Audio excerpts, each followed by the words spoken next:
3, 2, 1. Malcolm, thank you for being here. Yeah, thank you to the listeners for tuning in and joining us on this journey. Guys, we have a very, very, very special guest for you. Man. Very special episode. Malcolm, I'm going to let you take it away from here. Let's go. Very motivating and a blessing right here.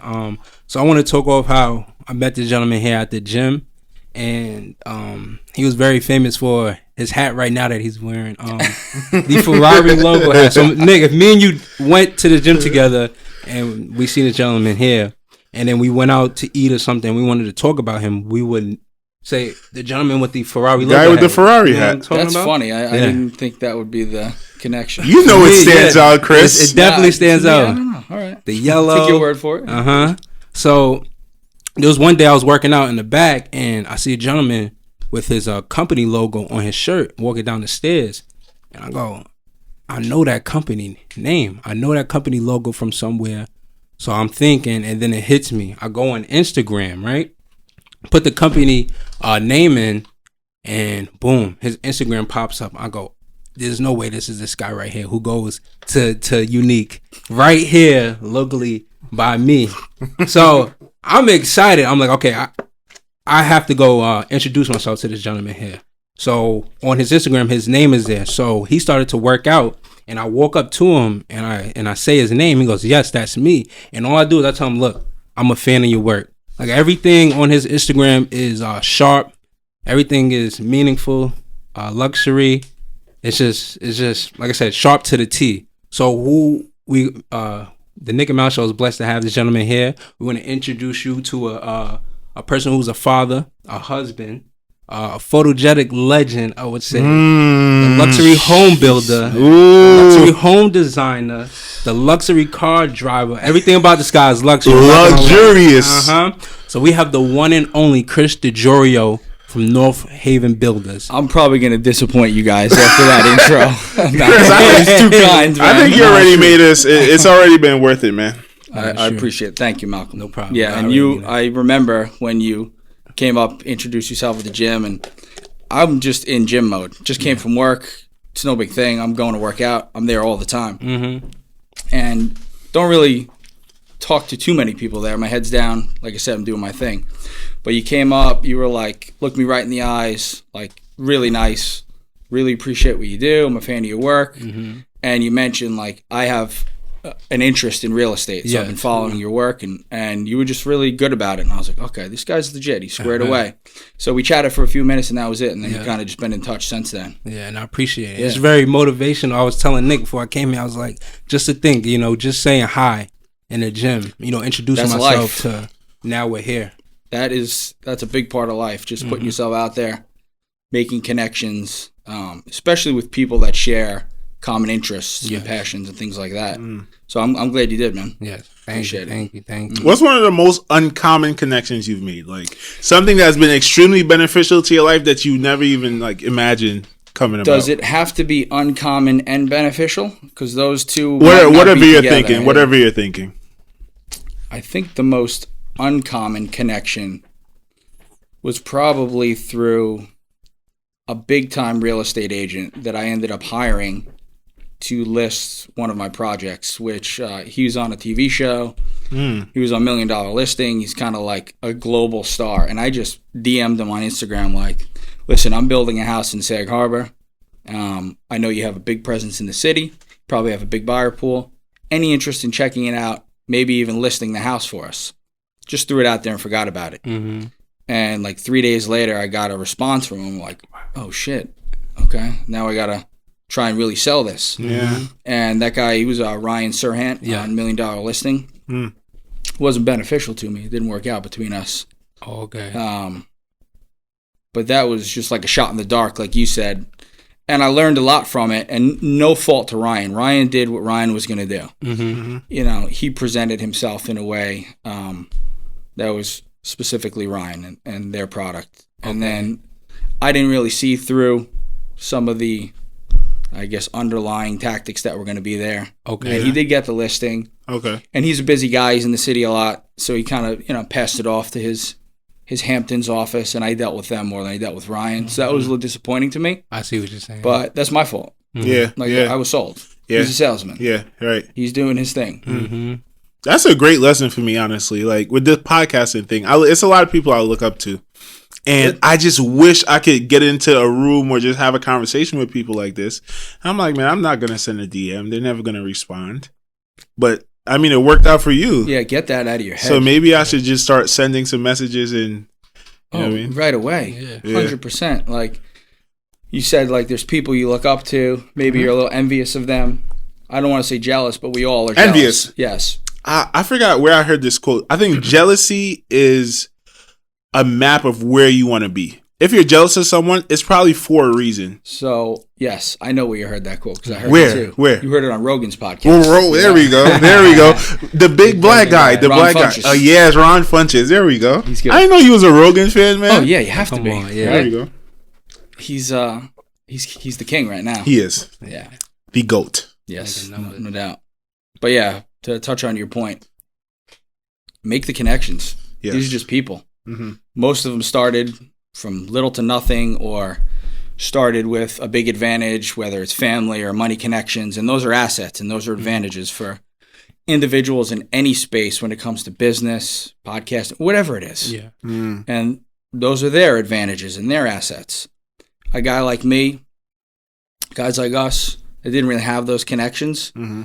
Okay, we don't have those assets, we don't have those advantages, but we have chips on our shoulders. Yeah. Mm. And like that burning desire to better yourself, better your life, when you find a way to harness that and like put it into a flow state, shit starts clicking. Yeah. Mhm. And that's an advantage that some of the other ones with the other assets didn't have, Mm. Okay. where, you know, they grew up with different lessons, and just knowing there's that safety net there. Mhm. Like, I can only speak to my, you know, decisions and life and things like that. And there was never that safety net. It was always take the risk, work your balls off as hard as you can, and keep going forward. Mhm. And that you really can't teach that. That's got to come from Within. just that chip on your shoulder, really. That's a how I look at personal philosophy I have. Like, sure, you came from humble beginnings. Me and Malcolm came from humble beginnings, and I'm like, I would never want to be a kid raised by rich parents where I know I had that fallback, because I wouldn't have the mentality that I have, which I think is going to be my key to success in life, Yes. my key to happiness in And life. the next challenge is when you have kids of your own, Mm-hmm. like, I still have a lot of work to do. Yes. Mhm. In my business, in my goals, in my acquiring of wealth, let's say. Mhm. Mm-hmm. But my kids live a pretty comfortable life. Yes. So how do you, and I've heard this also on Rogan's podcast. So many of the interesting people that I know Yeah. and success stories came from fucked up situations. Fucked up people. You know, didn't have those advantages we just discussed. So how do you keep your kids motivated, interesting, and focused, and instill that work ethic when you want to give them the life that you didn't necessarily have? And my childhood was fine. It wasn't a bad childhood. I'm Yeah. not saying that. It's just, we had enough. Yes. I see what you're saying. You know what I mean? More. How do you do that though, as a I father? have How no do you idea. do it? I don't know. You got Figuring any that out. ideas? Probably making them work around the house. Little things, chores, allowance, Yeah. Okay. letting them know that when dad's gone for work, it's because of it's got to feed our life right now. That's important. They see that I like nice stuff. Mm. Okay. Yep. We work hard for nice stuff. We're gonna talk about that too. And that's just material shit. Yeah. But that's part of the perks of, accomplishing goals Mm-hmm. and earning money. Yeah. They see, okay, my dad has a Ferrari, my dad has these cars, whatever it is, and the house is great, we have the swimming pool. Well, that's all gone in a week if you get lazy. Mm-hmm. Like that. That's reality. Mm-hmm. So that's just, I'm trying, especially with my daughter now, she's the older one. Okay. She's going to be 6 in January. Okay. And she is beyond smart, like super smart. So I'm just trying to, have her focus on why dad's at work all day, Okay. why dad's working at night, dad's on the computer and things like that, So yeah, we wanted to talk about that. The Okay. balance between family and everyone, and family members and everyone. Mhm. But like I said, that clip that you had when you recorded your daughter and you paid her and you told her that no one in this world owes you anything. You know, that resonated with me because I was just listening to a podcast where a gentleman was talking about we should pay our children to read books, write an article about it. And that gentleman I was saying it, he said that before he could go outside, his dad used to have him read the newspaper. Why do you pay your children, and why do you say that life lesson that no one in this world owes you anything?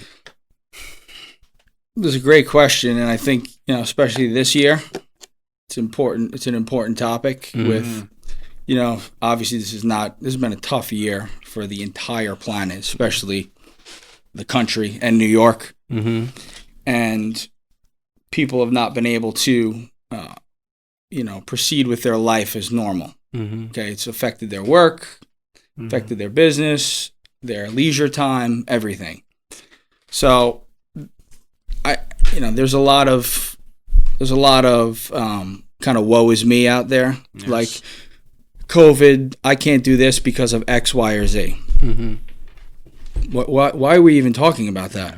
What is that doing? Yep. So, okay, next year's going to suck too. There's always going to be shitty parts of each year and challenges. It's like, get past that, focus on what can I do to make this situation better. Yeah. Okay, so that starts with looking at yourself and not really feeling sorry for yourself and finding ways to, you know, play the cards you were dealt, essentially. Yep. And I also want her to realize, like, okay, she knows she can go to Target and buy a couple silly toys with her money. She's 5. That's what she's into, you know? And you need money to do that. Well, here's the money because you did X, Y, or Z. You made your bed, you put your toys away, little silly things like that.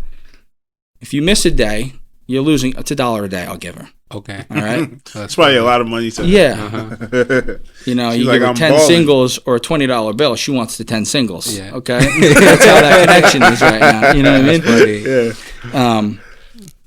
You miss a day or you miss 2 days, well, now you're missing $1 or $2 from the week. If you don't do shit all week, you get nothing. So that's really just one, you know, they're sponges at that age. Yeah. Especially around mom and dad. They soak in everything. Yes. So I'm trying to really, like, implement that into her mindset. Yes. And that is I'll be honest with you, that's a great lesson to teach your daughter. So my mom's probably not going to want me to talk about this, but as I told you, I'm from Trinidad, and when I was 4 years old, my mom left, and she came to America to live, to make a better life, and she's done everything that she planned on doing, and was able to afford me going to college, buy my first vehicle with me, like, you know, helping out. When I first came to America to live, I tried to, oh, Mom, you left me, and that's why I'm acting like this.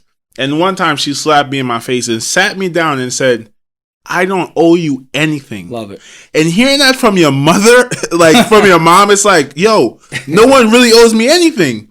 And from that day, I learned that lesson. And obviously we have emotions when certain things don't go your way. Oh, that's a natural reaction. It's a natural reaction. But you look in the mirror, you check yourself.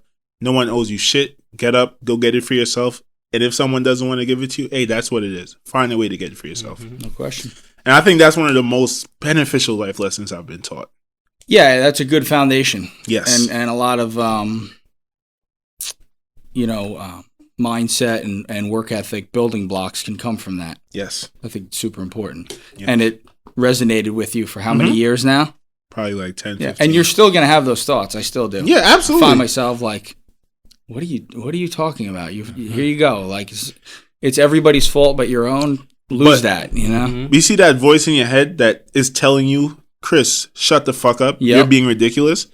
Me and Malcolm always talk about this. I feel like some people don't have that voice in their heads. Yeah, or they ignore it. Or they ignore it, Yeah, or I don't whatever know. it is. It's tough. It's tough to figure out. Everybody's different. It's tough. Yeah. Okay. So you were talking about everyone coming with the woe it's me mentality. COVID hits, right? Whatever it was, February, March, everyone's like, fuck, let's put life on pause. The country is going to be in a shutdown. Certain people like yourself, a guy, I don't know if you know Andrew Schultz. Yes. You know Andrew I'm a Schultz. fan. Okay. Do you listen to his podcast? I don't. I've heard him on Rogan's. I haven't listened to his, but I watch his YouTube clips. Oh, he has a great podcast, man. So You the should check guy's it out. flipped the script and he's killing it this year. Killing it, and that's He's a what great example. And that's what I want to talk to you about. Then the question we talked about on the phone is where I got it from. He was like, all the comedians are just packing it up. Hey, let's go live on a ranch. Just enjoy this 2, 3, 4 months, however long we're going to be gone for. Listen, that might not be a bad thing for those certain people.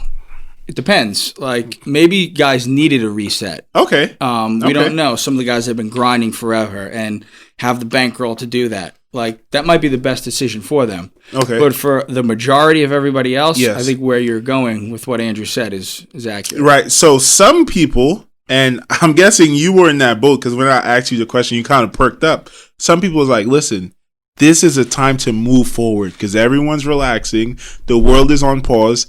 And let me go out and fucking, chomp at the bit. I mean, that was a big talking point in my own head about how I'm going to handle my business during this.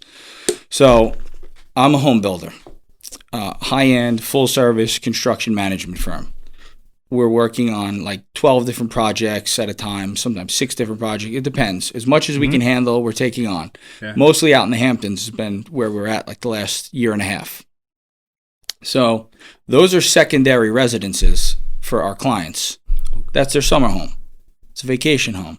So typically when we're working on these properties, they're not around. Okay. Who wants to be living through construction, especially when it's your second home and you have somewhere else to be? Yeah. So a lot of our clients retreated from the city, headed to their spot in the Hamptons, and they kind of settled in.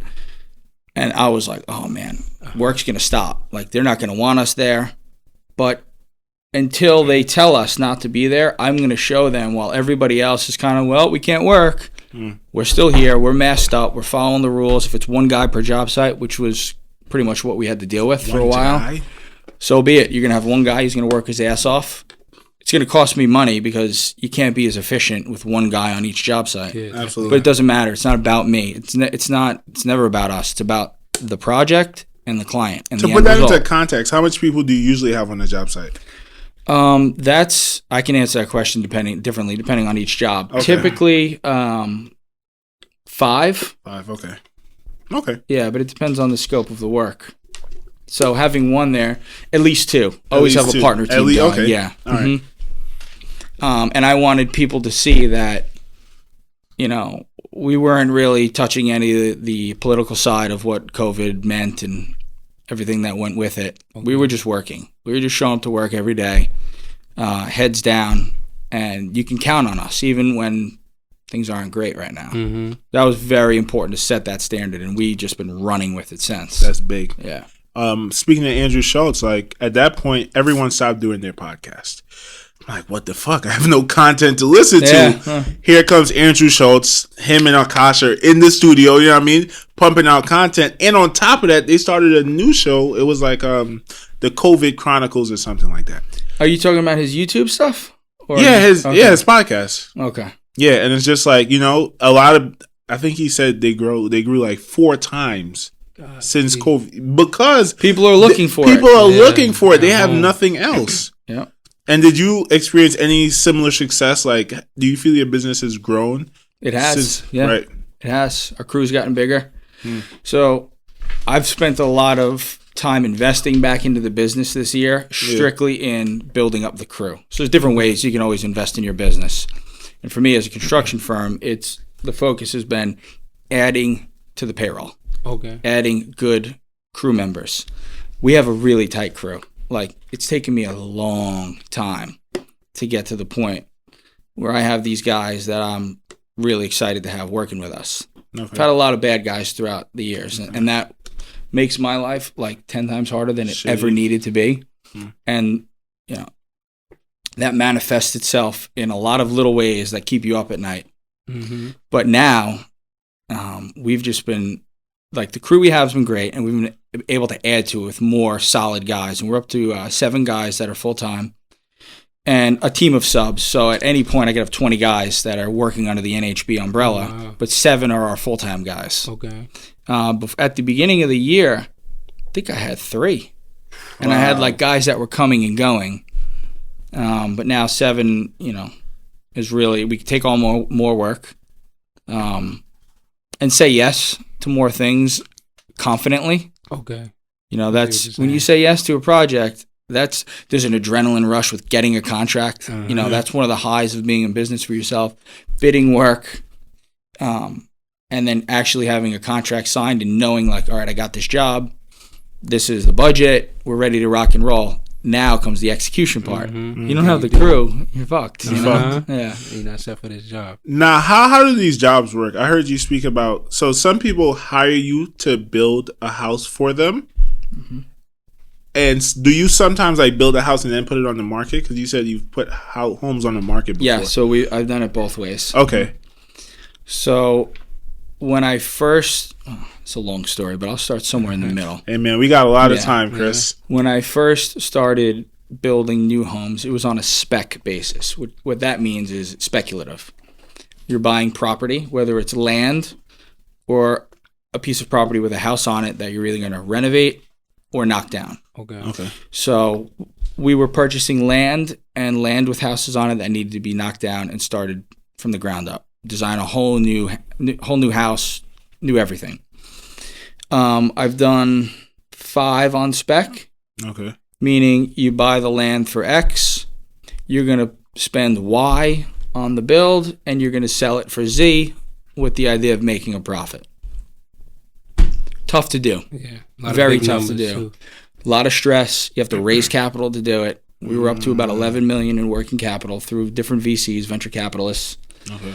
And there's a lot of weight that comes with taking somebody's money when they're investing in you, and responsibility. And, you know, I carried a lot of that pressure because, you know, you want to do the right thing. You want these people to make money that believed in you and put their money and trust in you.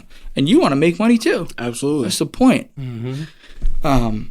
And I'm not doing that now anymore. The business kind of just naturally morphed into more custom. We're getting hired to do it. Oh, wow. That's good. So we're not using our money.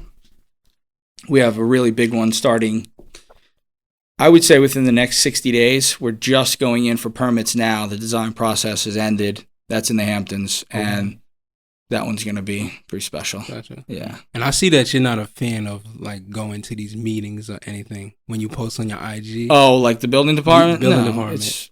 No, not a fan. But why is that reason? You know, red tape, complications. Everybody has something to say, you know. Job justification with our local government, making things tougher than they need to be. What meetings are you guys talking about? Malcolm is discussing like getting your plans approved at the building department, going for permits to be able to do it legally. Yeah, it's not fun. It's not fun at all. No builder in the world is going to say that, oh, it's not that. It sucks. Right. It's bad, yeah. So they try to bust you guys' balls. Oh, yeah. Oh, my goodness. And I'm going through it. That's a big part of the struggle is dealing with, because there's no control. Okay. You're just waiting for their approval and they say jump, you say how high. It's one of those. Okay. I don't like that. You know. What does your team consist of? I'm sure you have electricians. Yep. So our 7 in-house guys are carpenters. Okay. Carpenters by trade. And we have a team. We have an electrician, a team of electricians that we work with. It's a subcontractor, but we work exclusively with them. So they'll do. We're probably 50% of the business. I don't know, maybe less than that. But he's like part of the team also. Okay. But he's got his own business, so he's a subcontractor.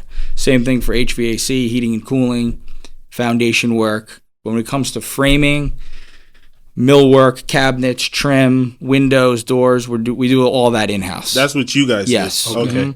Because I'm like, it's so many different parts of building a house. Like how, so what's your specialty? Just like... I run the show. You run the show. I direct traffic, yeah. There we go. You're the head coach. Pretty Bill much, Belichick and GM and head coach combined. There That's we what go. it is, yeah. Are you a fan of that? Like, is it a drug, like a dopamine high? Oh, no question, yeah. Right? When things are good, yeah. And that's how I feel about not to talk about myself, but like No, setting stuff up for the podcast and everything, or doing merch and everything. You're right where you're supposed to be. Exactly. If that's how you guys are feeling, when you're popping out of bed in the morning, and when you're falling asleep, you're thinking about the next day, and where this is going to go for you guys, whether it's a podcast and every other business venture that you guys want to get involved with. Yeah. It's honestly, I don't even think you could be that successful if you don't really love what you do. because you're just gonna go to other heights, man. Like when most people are tired, like okay, let me take a break from work.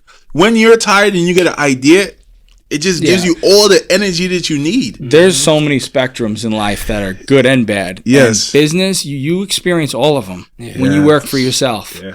And that's all part of living. Like, that's good stuff. When you guys are fired up like that, you get that dopamine hit. Like I said earlier, when you get a contract signed, that's the fun part. The lows are tough. Those are tough. After the second episode, me and Malcolm shot. I never told you this before, but I was literally in my room like, I think we should just call this podcast. Like, we might just end it. Like, that was so bad. I don't even think we should do podcasting anymore. If you were to speak to my wife, she'll tell you how many times I've told her, it's over. I got to work for the fucking car wash. I might say it next month. You know, that's the way it goes. And she's just like, what are you saying? You know? But that's part of the game. It's like hitting the jackpot when you get that deal and everything, right? Yeah, it's of course we all like making money. Yeah. That's part of it. But the way I've approached my business is, you know, the money are the perks that come with everything else. It's not only about making money. It's the freedom. You know, I don't have a boss. Yeah. I can curate this business the way I see fit. Yes. It's mine. And the culture is very, very important. That's very key. Very important. And when you have the guys, like I was speaking about my team earlier, that are now bought into the culture, I'm like, it's a flow state. I know I'm right where I'm supposed to be. And there's going to be a lot of challenges, but that level of confidence you get from seeing the culture you wanted in front of you, working on site where your clients see it. And like, we work strictly off referrals and Instagram. That's it. That's the marketing. It's doing really good fucking work, and then, you know, having a good social presence. Because that's, listen, we're all on our phones hours a day, making decisions based on what we see on our Instagram. Whether we like to admit it or not, that's reality. That's true. Okay? That's true. You keep talking about this flow state, and I know what that means, right? You get to, I mean, it happens when people go to the gym, and in every aspect of life, you do something, it's a little choppy at first, but then you hit a stride, and everything feels really easy. Yes. I'm sure when you first started the business, it wasn't like that. No, I didn't even know. I couldn't even spell flow state. Really. It's chasing it. You'd get little dopamine hits from, you know, things going well, little small victories, but then it was rough in the beginning, and I was pretty down and out for a good 5 years of just spinning my wheels, you know, really just getting by. We were making money, but not enough for the effort we were putting in. Okay.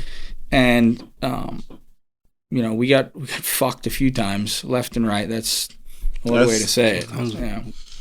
And I think you have to make those mistakes. Yeah, absolutely. You have to. There's like no other way around it. It's unavoidable. The pain, you can't avoid it. You guys were athletes, okay? I was an athlete, not on your caliber, but you guys know the pain of what it takes in practice and getting your teeth kicked in every day by your coach and your trainer. But when you run the ball in for a 35-yard touchdown on a play you worked on for months in practice, that's what it's all about. He never scored from that far out. Yeah, he's usually a 1-yard guy. I probably did get caught. I probably did get caught. You know what his nickname is in Utica? No, well, this is a self-given nickname. Tell your nickname. Mr. 1K. Oh, yeah, I give myself that name, all right, Mr. so 1K. Tell Mr. me why. 1K. Oh, 1,000 yards rushing every year? 1,000 yards. Not every year, just my senior year. So Okay, I give so myself once. Mr. Yeah, you so earned that's it. the first Utica running back that ran for over 1,000 yards. Oh, the first one? Yeah, first guy. First ever win the championship. Yeah, first ever win the championship. First ever Utica running back to make it through a 4-year relationship in college. Really? I think that's the toughest part. Good for you, man. Thank you, Dick. Thank you. Nice. All right, Chris. Tell us about your background, man. Where do you come from? What was your childhood like? So I moved around a lot. I was born in Queens, and then my family moved to Long Island when I was 3. Okay. We moved to Coram. Hey. Yep. Shout out to Corn. Yep. We lived there for a little while. My parents split up when I was, I think, 7, and that was probably not the easiest. Yeah. That must have been rough. Yeah, I think I don't really have memories of, to be honest, I don't remember like any pain or sorrow about I don't. It's weird to say. I just remember it happening. Maybe it's just because like I shut it out. Yeah. I just remember it happening and living with mom and dad on the weekends. Okay. So we stayed in Coram till I was maybe 13, and then moved between Selden and Center H, different apartments with mom, things like that. And when I went to Newfield High School.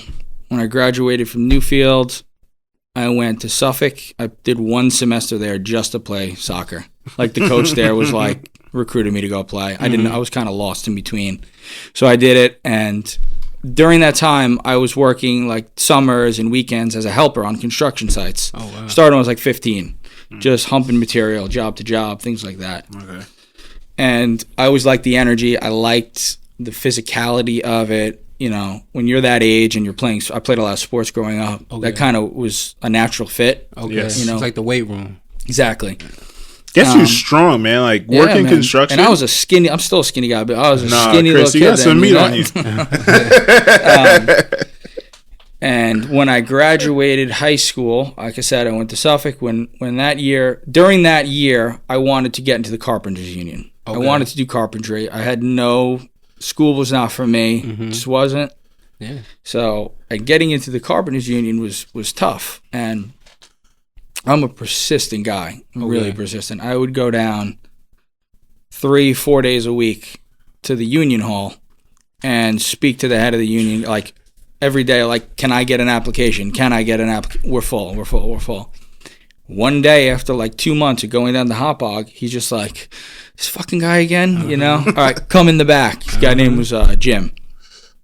I'm like, oh, damn, nice. Okay. Filled out the application. Long story short, got into the apprenticeship program. Okay. It's a 4-year program. First year apprentice, second year apprentice, third, fourth. And it's every quarter you're doing a week in school at the union hall, and the rest is working on site as an apprentice. Okay. And I worked in the city almost exclusively for those 4 years. And that was like the biggest wake-up call of my life. And why you say that? 19 years old, going into Manhattan with these savage union carpenters on these massive commercial job sites. Grown men, like I'm still a kid at that time. Hell yeah. That these guys got freaking mortgages and kids, and I'm just a kid. Yeah. And taking the train every day, the 458 train, getting into the city. And when you're an apprentice in the union, they just put you to work, humping sheetrock, carrying studs. They don't put the tool belt on you until like you show that you're here to stay. Yeah. Okay. And I've always been a grinder, like always worked hard. Like whatever you ask me to do, I'll do that and more, always. So I excelled pretty quickly as an apprentice. And eventually, if I was a second year apprentice, I would go up to the owner of the company I was working for at that time and be like, listen, I think I'm worth third year money. Can you pay me that? And they would always give it to me. So that's just like, you got to ask for things. I have to. You have to put yourself out there. And I learned that pretty quick. And I saw someone else do it. It wasn't my idea. Okay. But I'm like, if this fucking moron can do it, because he was a moron, I can do it, Yeah. Why not me? So I graduated from the apprenticeship, became a full book carpenter, and stayed in the union as a full book carpenter for a while. And by the time I was like 25, I had become a foreman, meaning I was running crews. Oh wow. Yeah. I like to think like I always had natural like leadership ability. I was always the captain of my teams and things like that. And I liked being in charge and being the guy that people look to when they need an answer. Okay. And once I was running work, I was so pumped and happy about it. But then pretty quickly I realized there's nowhere else to go for me in this business. I'm already a foreman, 25. So decided to bail. And I had purchased my first house as a foreman. So I pretty much left the paycheck. So I'm going to go work for myself, start doing some small drywall jobs on the side, whatever I can in the local neighborhoods. I'll just work. I'll be a local carpenter and try to build it that way. Now, were you living at this house that you bought, or? Yeah. Okay. I was living at it and renting out the basement apartment. Wow. Yeah. And my wife, we were engaged at the time, or maybe just dating. You guys met early. Yeah. How old were you when you guys met? I think I was 22. Oh, wow. Yeah. She was 19 or 20. Mm-hmm. Oh wow. Yeah. And so that was tough on her too. She's always had my back. That's like good. always been like the one to be like, you can do it. I know you. Pretty much do anything you put your mind to. When you have somebody telling you that, it goes a long freaking It's way. like a battery in your back. 100%. Because I'm freaking hard on myself. Yes. I think we all are. Yeah. Like, I can't. You have a lot of that self-doubt. And she definitely helped me get through a lot of that. So left the union, started working for myself, and ended up doing a project in Setauket for a wealthy gentleman, Okay. where he asked me to convert he had a 200-year-old barn on his property, and he asked me to convert it to a showcase garage for his cars. Oh, wow. Now, I'm a big car guy, so I was Yeah. pumped about that. There you go. So I put a lot of time and energy into it, and we killed it. The project came out great, and I had a really good relationship with this gentleman, and ended up, coming to him with the idea of, hey, I'm thinking I can flip a house. I know everything about building. Yeah. At least I thought I did. Okay. Right?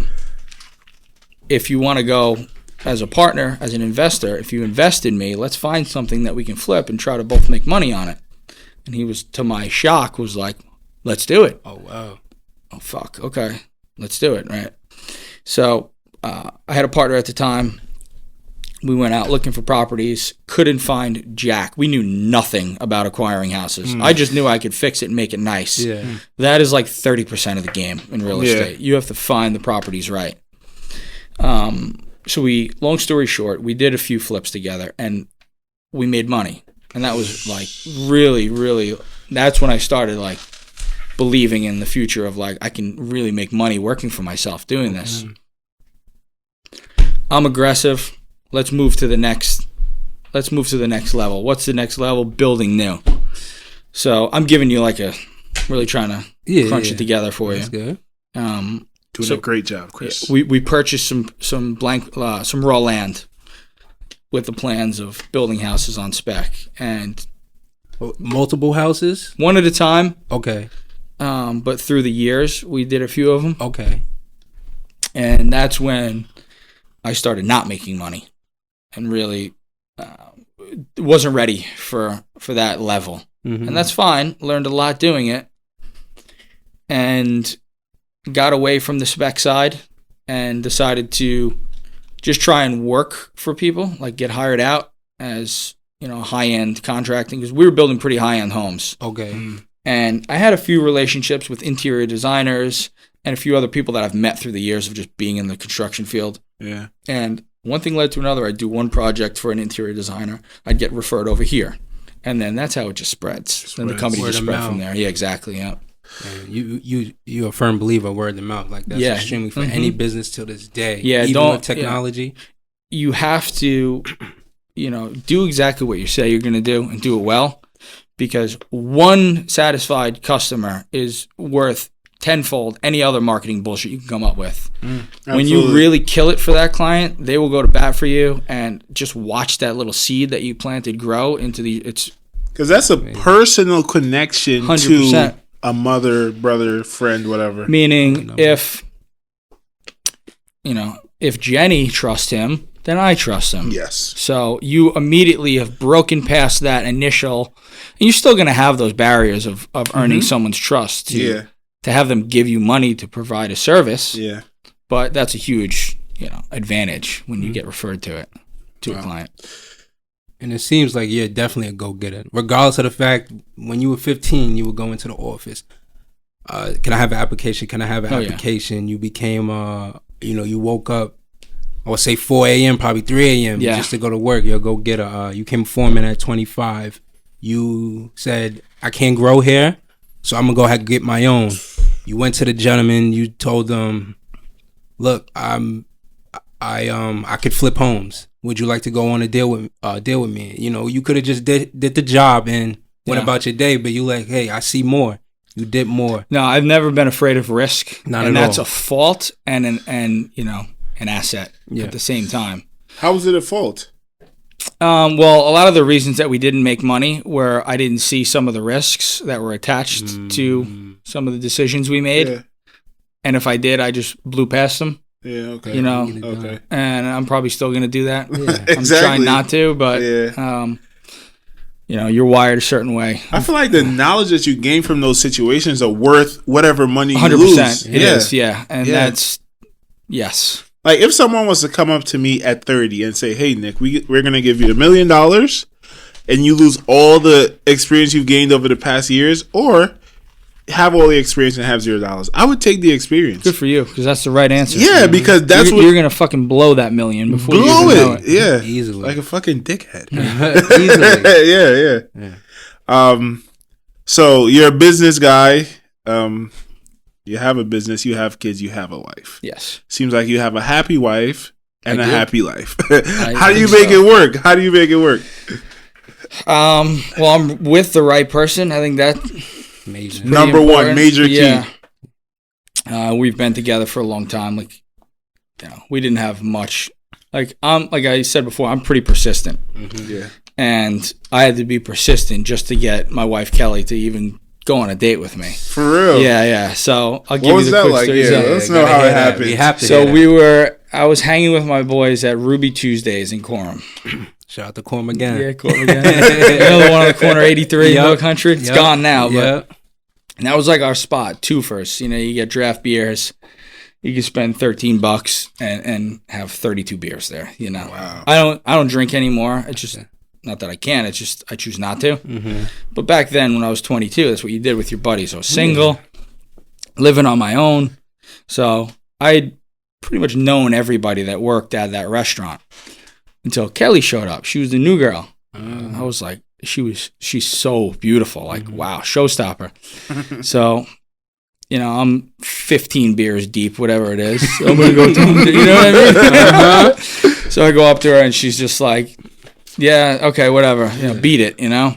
You're drunk. You're dumb. Yeah, I wasn't like sloppy or anything. She didn't know I was drunk or anything. You just, Okay. She had her guard up. Okay. You know, and she was like running to go orders out to the cars. You know, I'd like follow her out and be like, hey, listen, let's just talk. I'm Chris, blah, blah, blah. And she kind of just brushed me aside. So we left that night. We went down to a different bar down the street. End of the night, I'm like, I'm gonna head back there one time. I want to go talk to this girl one more time. So I did that, and she's like, I remember she's in the back corner, like folding up napkins and silverware. They're getting ready to close. Okay. She looks up and she's like, yeah, she didn't say this, but she's probably like, this fucking guy again. So I walked up. I'm like, listen, let's just have dinner one time. You know, like if you don't, I'm here all the time. People know me. I'm not some weirdo. Like if you don't have a good time, that's cool. That's it. But let's just go out and talk, you know? Yeah. And she agreed to it. She's like, I'll give you my number. At least I thought she agreed to it. So she did give me a real number, and I kept asking her out, and she was like, I'm going here, you're going there. It never worked out. Yeah. And then finally it just did. And like a month later, we had our first date, and then that was it. From there on, it's Yeah. been locked in. Uh-huh. Yeah. Has the relationship ever been in doubt or anything like that? No, No? not even remotely, even close. For real. Yeah. That's a fairy tale story. It doesn't guess happen so. like that for most people. Yeah, well, you know, she's smart. She's Smart really girl. smart, and like, and she's made my life a lot easier. Yeah. Yeah. Like, I'm it sure can she'll go say the both same thing ways. about you. I think so. Yeah. Yeah, she's a good one. Only if she knew from the first day. Yeah, we've talked about that before. You know. For real. How do you balance? Well, let's say the single Chris, not sorry, single Yeah. Chris, young Chris Uh-huh. before kids. Right. How do you balance your relationship with your lady and starting your own business? Well, Like spending quality time with her. yeah, I don't remember. Yeah, We okay. just did it. Like, Yeah. she had my back, so she kind of knew what she was getting into. Okay. She knew. Maybe not all the details, and nobody does, of what your days are going to be like. Mm-hmm. But she pretty much knew that whatever it was going to take for me to run with this, she was going to always support me on it. Okay. She wasn't going to get in my way and give me shit about this. Like, she wants me around, even on, you know, now. Yeah. It's like, I'm going to miss my daughter's graduation on Monday from private school. She's going into kindergarten. Oh, so congrats to her. I want to be there, but I literally this Monday I can't be there, which sucks. I could tell she was disappointed about it, and that sucks. But she's never gonna rub it in my face. Like good. she knows. Okay, if I say I can't be there, it's for a good reason. Yeah. If I could be there, I would. And You built up the equity with her. yeah, Yeah, yeah. That's so important. Just to understand how to balance that type of life, or someone understands where you're coming from.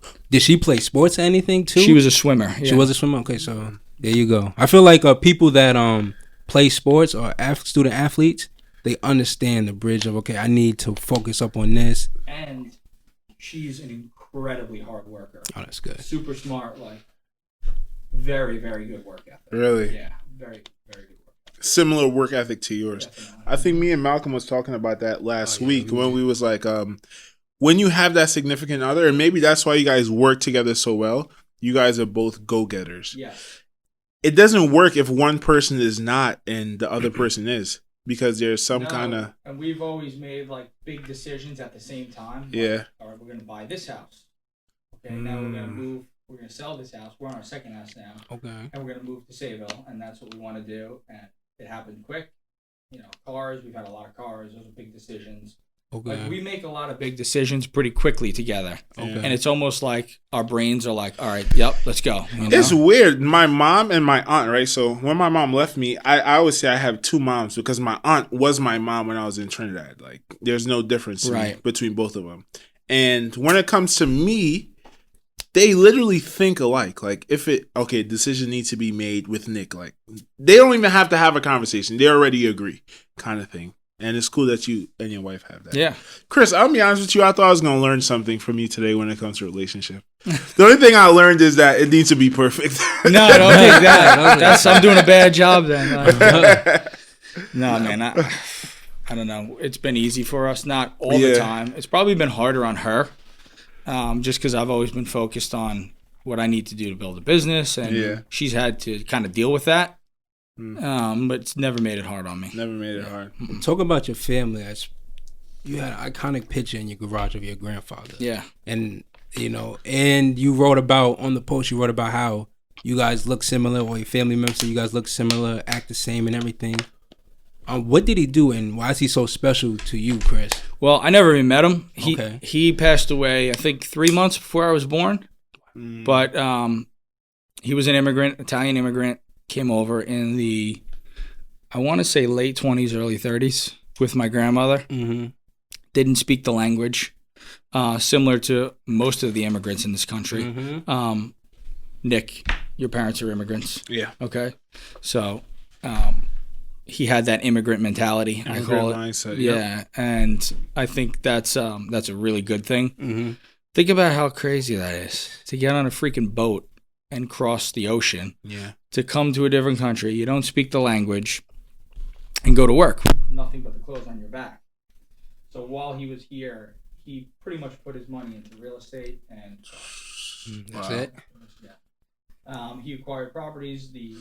We had a house in Bayside, a house in Whitestone, a deli in Whitestone, an apartment in Astoria, a gas station in Astoria. Wow. Yeah.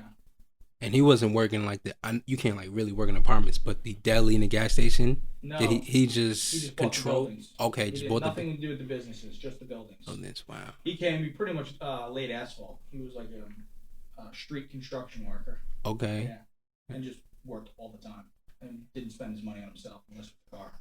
Everything Wow. else was real estate. Yeah. And like a reliving image of him, That's building I've heard a homes few and things, cars. Yeah.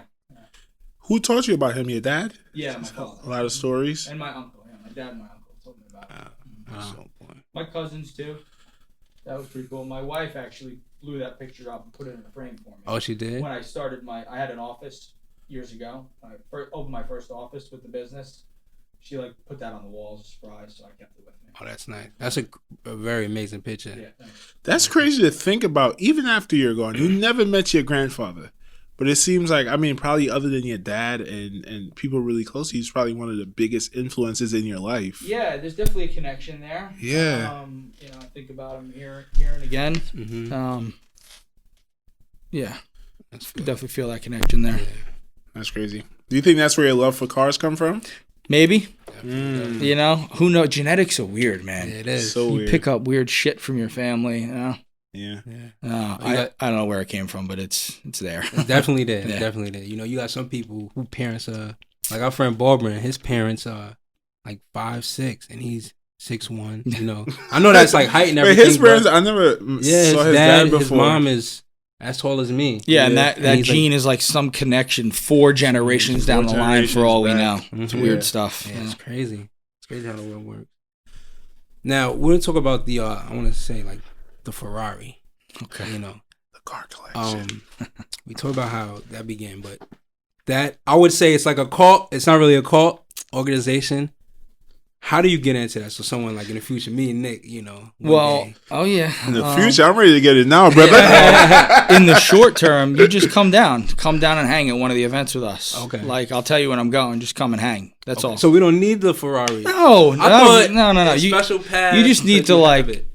care and show that like you don't need this, but it helps if you're passionate about the cars and you want to come down and check them out and get familiar with different models, things like that. Okay.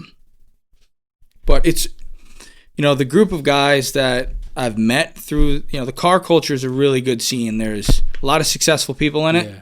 people that I like to learn from and people that I want to surround myself with.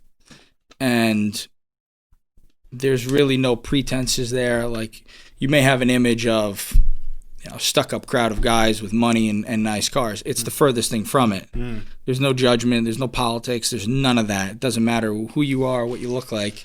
It's just about the cars and that we like them. So I like that a lot about that. Yeah, it's key. Mm-hmm. Go ahead, go ahead. I was not like it's so cool to have a luxury car. I mean, me personally, like, you know, I'm into financial education, I would like to say, and the thing is, you shouldn't.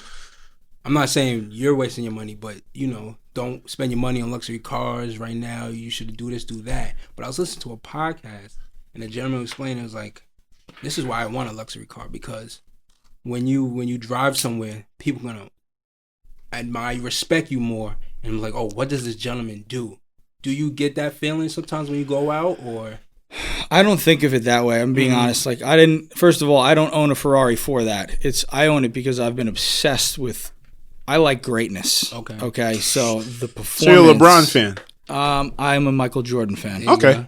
I'm a Close. Kobe Bryant fan. Close. I never connected with LeBron. Really? Yeah. I respect the hell out of him. Okay. I also think, not to get off topic, but for the life LeBron has, his status and his expectations, there has never been and there never will be an athlete that has met and carried himself better than LeBron has. Never. I mean, the guy doesn't. Not a speck of anything. What's his misstep? Talking about how he's going to go to Miami. Miami. Please. It's crazy. That's the media just running with it. You know what he does. Like, I have a lot of respect for him. Yes. But as far as like fandom, I'm 36. 36. So I grew up with Michael Michael. and Kobe. You know what's interesting, right? So, and we're going to get back to what you were talking about, but I was thinking about this yesterday. What's going on in the bubble right now where they canceled the game based on like what's going on in the country or whatever? And Michael Jordan came out and apparently he was the leader in I the heard meetings. that. Yeah. And I'm like, that is so interesting because I really think as much as Michael Jordan has inspired LeBron to want to be the GOAT, because LeBron has been chasing Michael his whole career. Yes. I think LeBron has the same effect on Michael Jordan when it comes to social issues, because Michael stayed Interesting. away from it his whole life. He did. He blatantly said, "I'm not an activist." And LeBron came and blazed this trail where we're more than athletes. We're not going to shut up and dribble. And I kind of see Michael taking those tendencies. He donated $100 million to the Black Lives Matter movement. Now he's in the meetings leading, and I'm like, wow, that's he influenced LeBron, and it seems like LeBron is influencing him. That's I agree with crazy that. take. Yeah. Yeah.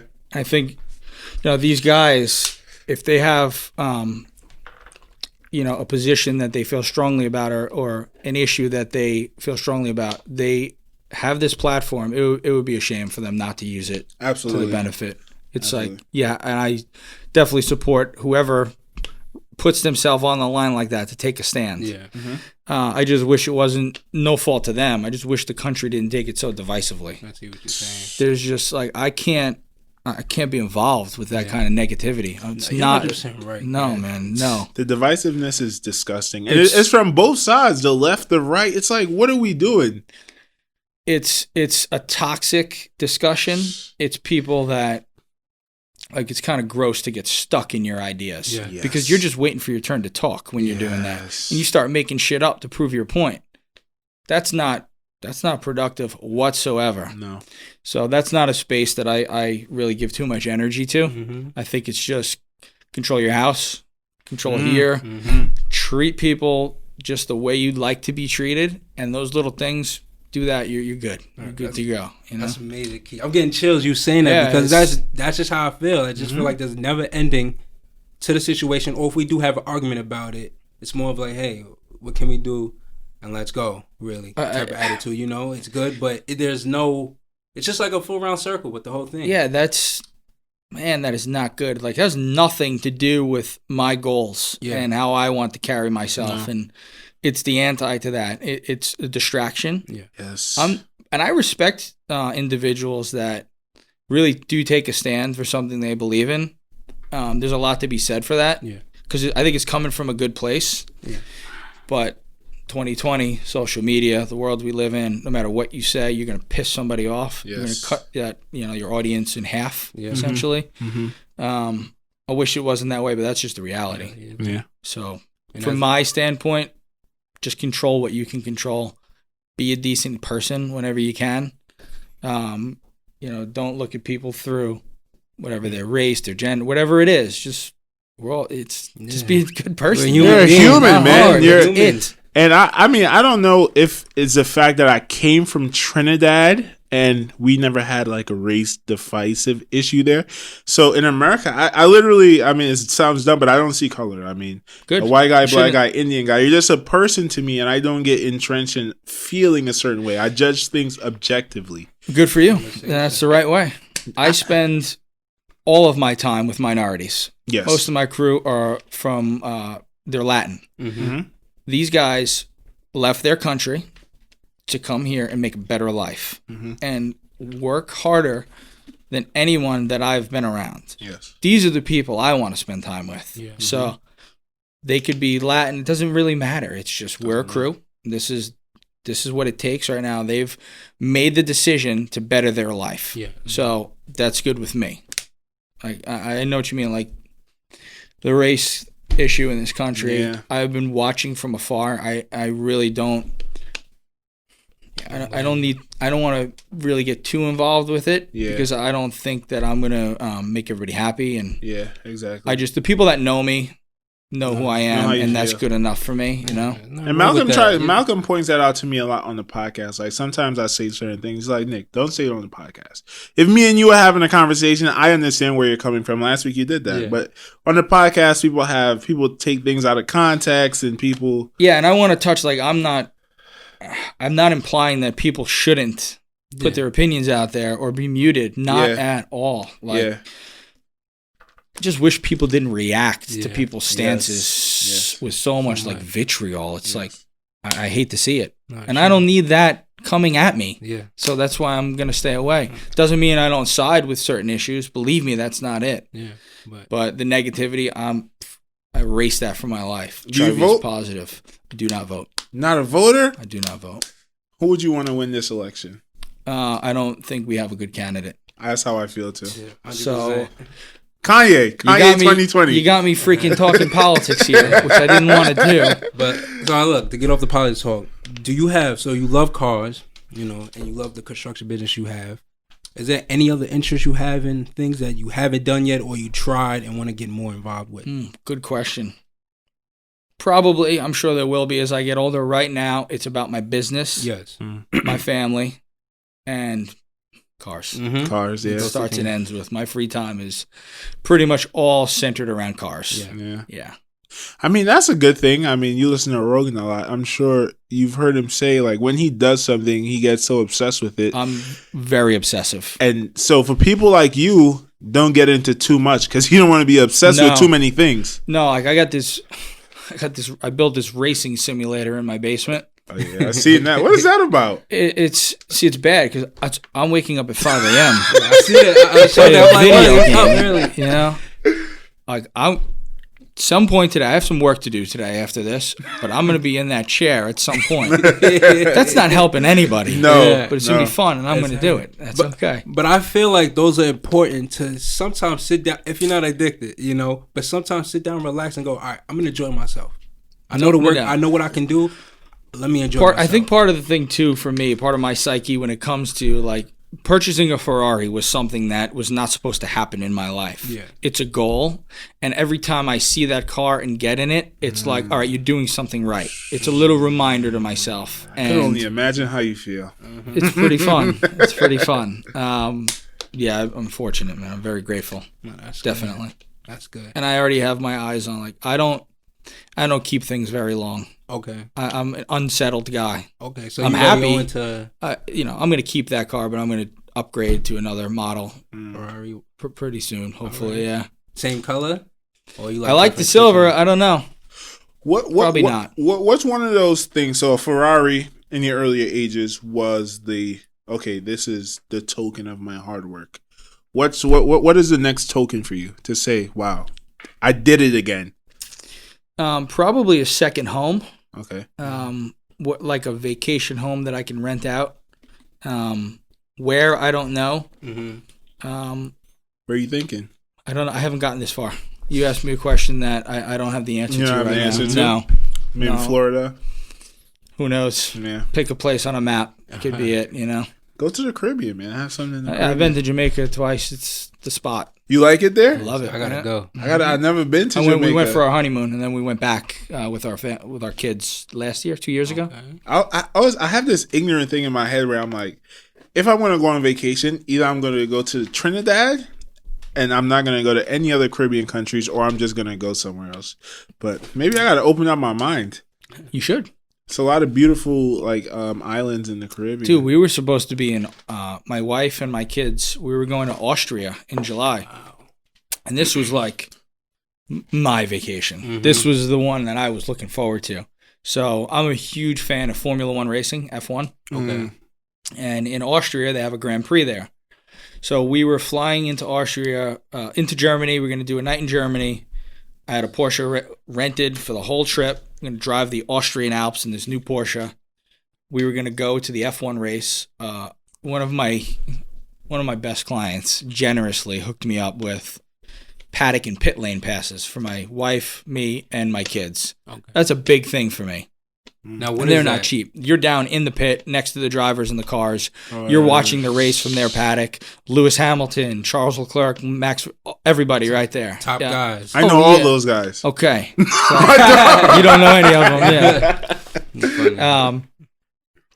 First of all, they're mega stars. For real. Oh yeah, I mean they're some of the highest paid guys. It's like soccer in Europe. Yeah. Okay. Same concept. Yeah. Yeah. Anyway, after the race, we were going to this amazing like Kinder hotel, which is like a luxury family resort at the base of these mountains in the Austrian Alps.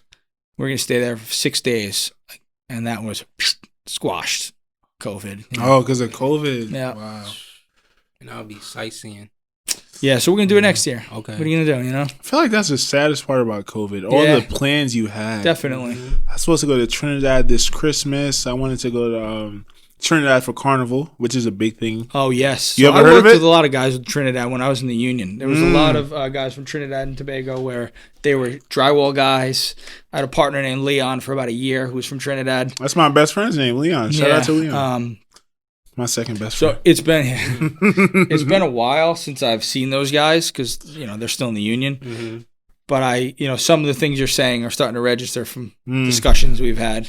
Yeah, Carnival is nice, man. Everyone gets dressed up. Don't they do something like that in Brazil too? Yeah, Uh-huh. but we have the real Carnival. They have like a knockoff version. Yeah. something like that. Right? Listen, I got news. No, for you. Venezuela is close by. I bet you so- Brazil says the same thing about you guys. You know. Yeah, just in a different language. Wait, what was I gonna say? I was gonna say something. Shit, I forgot. But yeah, Are you a big family trip guy every year? We try to, yeah. And what's think the so. what do you think the benefit is as a family to go on a trip? There's just all the experiences of seeing different parts of the world and spending that much time together. Like the list goes on. Okay. The exploring, the adventure, all that. Yeah. I was telling Malcolm this earlier. I hope this is not offensive. You give me big hunter vibes. Hunter? Never, Yeah, you never hunted in my life. before? Nope. Not offensive, but no, I've never hunted once in my life. Why? You Just never entered You've never into been my- interested in it or anything? No, to be honest with you, I have no interest in it. Yeah. Really? No. Wow. I don't know. I want to be a hunter, man. I Okay. think it's so cool. I don't know what it is about it. I mean, I'm sure I would like it, like Yeah. firing. I've never even shot a gun. Never shot a gun. Oh. Or like a bow and arrow. I think that would probably be. I would definitely be. I like things that are singular, where it's just you and the task at hand. Yeah. Similar to like performance driving. Once you're in the car or in the sim, it's just Me and you. that's it. The intent. you, baby. Everything else is blocked out. Hunting could give you that. 100%. That's what I'm Just getting you at. out in Yeah, the I'm field sure with I a would like rifle. it. Yeah. Mhm. Mm-hmm. Just never entered into my Never. realm of interest. Yeah. And you say you don't own any guns or anything like that? We do. I've never Okay. shot it though. You yeah. never shot it. Yeah, it was given to me just as a safety thing, keep in the house. Let's go to a gun range, man. I'll do it. You with that? Yeah, we'll go to like Calverton or something.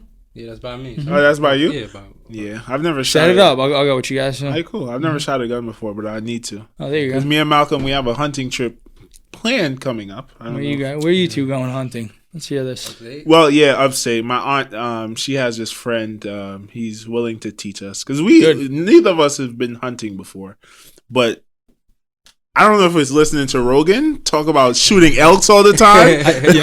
Yeah, if you listen, if you listen to Rogan enough, Yeah. he'll start putting little ideas in your head. You don't even know they're there. Now I want to do MMA. Yeah. I want to Yeah, learn how you're to ready put to go someone to fucking- sleep. do everything. Yeah, you're ordering beef elk jerky. For I want to do Fan Factor. Yeah. All this old stuff. I think That's I'd be funny. a commentator for the UFC. Yeah, I know. Start my That's- own that's fight funny. club. I think that's why his podcast is so dope, though. Is all the different things he does is just like, he really lives it, but also so interesting. And I think it's, you get Joe Rogan when you listen to his Yes. podcast. You know everything about him, and like I think subconsciously I take like cues from the way he runs his podcast to how I want to run my social. Yes. Because working with us and our company is a very intimate process. We're in your home. We're tearing shit apart. We're spending your money on your property. We're making decisions together. It's a partnership when you hire us, and there's an intimacy there. I'm not interested in faking it and having to be a salesman. And people that follow my social, my Instagram specifically, that's all I have, they're going to know exactly who I am. They get to see that it's all about my work. You see, I'm on site every day. Every day you're going to see on my stories what's going on behind the scenes. You're going to see my interests, whether you like them or not. This is just what I'm into, the cars, and you're going to see my family. So when you hire me, if you follow the social, you know who I am. And I like that. Like, I don't need to fake it. That's a great idea. Yeah. I could see, like, say a lady looking for someone to build a house, and she sees Chris, and she sees his cars, and sees his wife and his kids. Oh, this is probably a guy I could trust. Yeah, I think Seems there's like a the lot to average it. And guy. I don't need to sell myself. And Yes. Not at all. listen, it might not be the best idea. Listen, having nice things could turn people away. I understand that. Like a guy with a Ferrari. All right, this guy's making too much money. Whatever it is, it's not like that. Yeah. And I understand the risk there. And if that's how people are going to take it, then I might lose one or two people there. But Yeah. I'm not interested in like muting myself or being fake about what I'm into. I'll be honest with you. Like looking, like to me, it's still crazy that you have a Ferrari and a Tesla because you don't give off that kind of like, oh, arrogant. I have it, and even when you show your cars on Instagram, it's kind of like, oh, this is just what I have. Yeah, I No appreciate different than that, someone yeah. showing their Nissan Camry. You Right. know? Yeah. Well, I appreciate that I have it, and I know it could all go away in the blink of an eye, and I know how hard I've worked to kind of accomplish these material goals that I've had. I like nice shit, Yes. The Ferrari thing started for me when I was 11. I specifically remember this. In Walmart, they had the poster racks. Yeah. You could flip through and see posters, and I was just doing that and saw a black Ferrari Testarossa with the red taillight lit up. I was like, holy shit. Like, I'd always been into anything I could drive. Little dirt bikes, quads. When you're 11, cars are just starting to get there. Okay. Yeah. And I purchased that poster, put it on my wall, was there for like, I don't know, 8 years. And then I just got addicted to learning everything about Ferrari and making it a goal, essentially. How'd you learn about Ferraris? Were you on YouTube looking it up? Or? Yeah, I think just asking questions to people, magazines, Okay. a lot of like Car and Driver, whatever was around back then. Different world back then. Yeah, you know? yeah, that's what I'm saying. Yeah. And then once you had the internet and access to it, I still am watching. My wife will tell you every day I'm watching YouTube at night or morning on something car related. I see it. You see it on IG. Yeah. You know, a race just happened. Yeah. You know. I see it. It seems like you have a good balance of work and play. Appreciate that. I think so. That's key, right? Because it is. If you work too hard, you kind of burn yourself out. And that happens. Like there's Right. times when it's just my goal this year in January was I'm going to leave a lot of bullshit behind and I'm going to work and I'm not going to be involved with, might have less friends, which I don't have many of now, and that's fine. Yeah. I have a few good ones. The rest is just about accomplishing my goals for family and for business. So my wife is a math teacher. Okay. She's not going back to work this year. We're lucky to be in that position to where we weren't relying on her income. But I don't know, like, this may be a good thing. She's not going back because the districts are, they're not in a great spot right now. They don't have the best plan. I'll leave it at that. Yeah. And they're asking a lot of the teachers that I don't think anybody wants to be a part of. The other part is we have our own kids that need to get to and from school. And the hours are not working. We can't find anybody to... There's no busing. It's just a mess all around. Yeah. So the decision was for Kelly to stay home. Okay. And I'm happy about that. Yeah. I am. But I don't know if that would have happened if this year went differently. I'm not saying I'm glad COVID happened. That's not it at all. Right. I'm saying it's an adaptation that we've made based on the way the year has gone. And I've been grinding from January, working through all the bullshit with the shutdowns and everything else that's come with this year, and the results have started to show themselves. Yeah. So my wife can stay home from work now and spend time with the family and things like that. And is that part of like your motivation, like being able to have your wife stay at home? Yeah, that's a big part of it. For good, like be here for the kids and everything. Yeah, and she's such a hard worker. It's not going to be for good. I don't know if she'll go back to teaching. She can really do anything she wanted to do. Yeah. Okay. So we'll see. But now the potential's there. Okay. When you're a teacher, you're capped. This is your salary. This is your day-to-day. You remove that from the equation, and now there's a world of potential for whatever she wants to do with herself. Does she have any like ideas of maybe starting her own business? We have some thoughts on. She has some. I know there's going to be some homeschooling needs, especially with my clients and the people that I deal with. There you go. So we have a little bit of a mini plan that we might implement as far as bringing in some additional cash flow and providing a service that people need. There you go. Because, like I said, she could do anything she wanted to do. Yeah.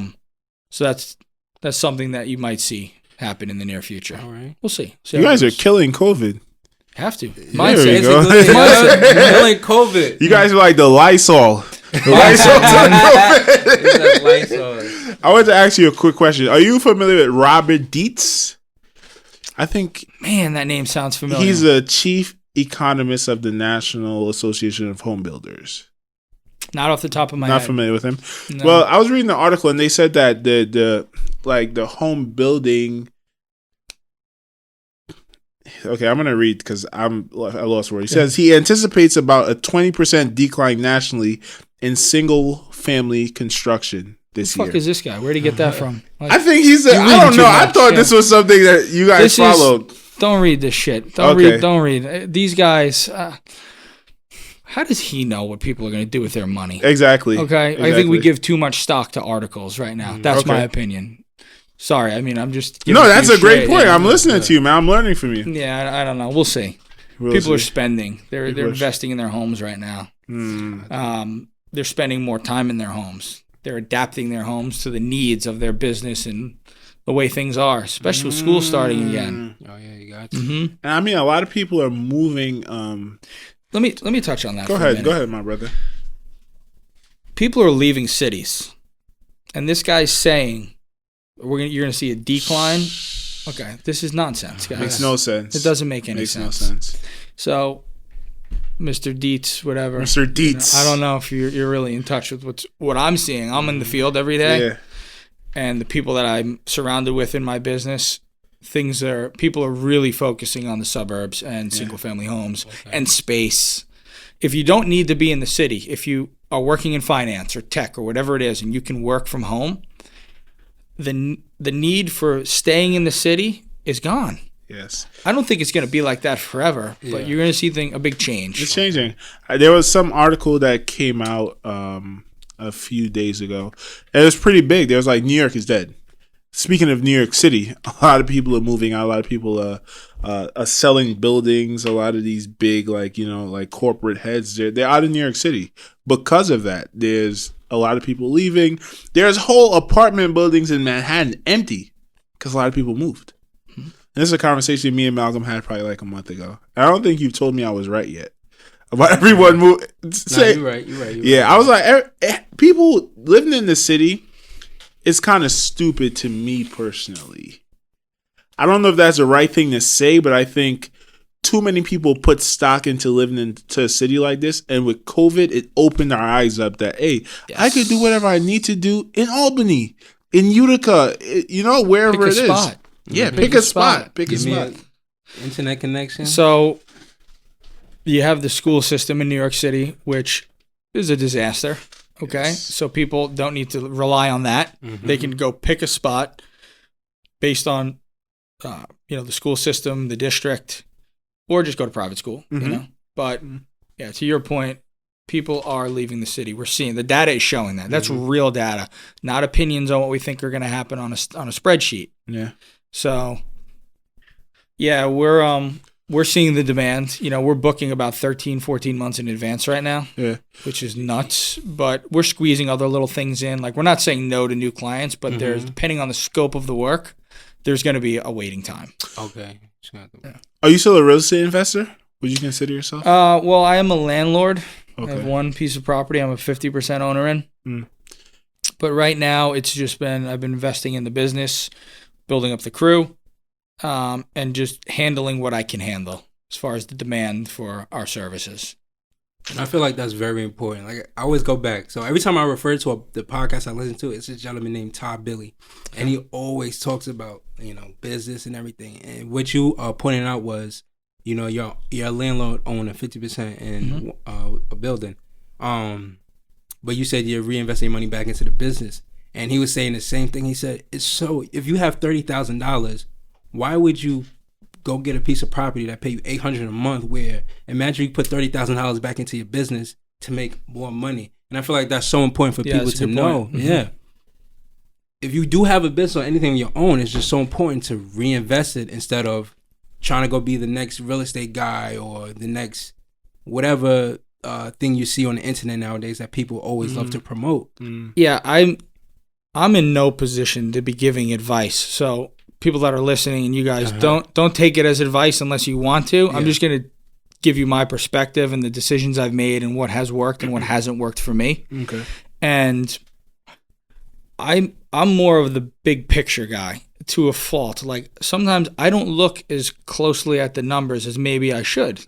Okay. As far as percentage return here and there, I'm more of the long game of what I want the vision of my business to look like and how do I get there. So if I've definitely left money on the table along the way, as far as even how I handle billing with clients and change orders along the way. A lot of the time, I'll bid a project. We're never going to be the cheapest. We're always going to be a little bit more expensive. That's we're a premium service, so you're going to have to pay for luxury. that. And at the beginning, when I bid the project, I'm already building in a little contingency for the changes that I know are going to come, as opposed to every change to the scope, me hitting the client with a bill. Yeah. Nobody likes that. You feel like you're getting in their pocket the whole time. And I don't want that impression. So you're kind of getting us from the start of the project to the finish and all the little things that come with it. If the scope of work really changes, okay, that's a different conversation. Okay. If you're asking us to do dramatically more than we already are, that's a different conversation. So I'm definitely leaving money on the table by not billing out every change order like some of my colleagues do. And that's fine. It's their business model, it's just not mine. Okay. I'm more about the big picture, the feeling and the relationship between myself and the client and the experience of working with NHB. Mm-hmm. So I think it's more of a positive experience when they don't feel like you're getting in their pocket every step. Now, that makes sense. Like you said, you're not a salesman. And I don't want to be. Yeah, don't You wanna are. You got to be. Every business, I yeah. am, business, yep. but you don't want that vibe, and that's Yeah. perfect. Like I want. It's important to know it's not about us. It's about them. Mm-hmm. We're here for you guys. It's about your project. If it requires us to make little changes in the field or work late or whatever the fuck it is, nobody's going to complain. Nobody's going to blame the plumber because this pipe's here. We're just going to do it. That's it. That's part of our culture. If I hear it, I shut it down. What are we talking about? Yeah. Stop it. Get it done. I'll handle it, you know? Mm-hmm. Is there anyone in the home building business that you are jealous of? Oof. I think so. And I hate, I was doing this yesterday. I was looking at some of the other bigger firms out in the Hamptons now. The Hamptons, is a very high-end market. Okay. So building and working in the Hamptons is like equivalent to playing in the NFL. Okay. There's plenty of contractors and builders throughout the island and the state. It's like there's a ton of football players out there. But there's like 20 of us in the Hamptons, okay, that can actually do it and turn a profit. So I'm one of those elite guys, and I'm so grateful that we've worked our way up to that. And some of these guys that are so much further ahead of us are killing it, new construction, and I really aspire to get to their level. So I guess I am a little jealous of them in that regard, but that's not sometimes I check myself, I can't, no. Focus on just what's on my plate now and keep the culture, keep the same mindset, keep the branding the same, and it's been a gradual increase for us. Can't rush it. I want to rush it, but you can't. But to a certain level, you have to study them, right? Study them. Yes. And I think studying them actually got me in trouble, to be honest with you, in the beginning. I tried to build, so the biggest spec house that we've built, I tried to pretty much mimic some of what the other guys were doing, and didn't work. Yeah, we never lost works. money. And I spent 2 years of my life stressed, working really hard on this project to not turn a profit.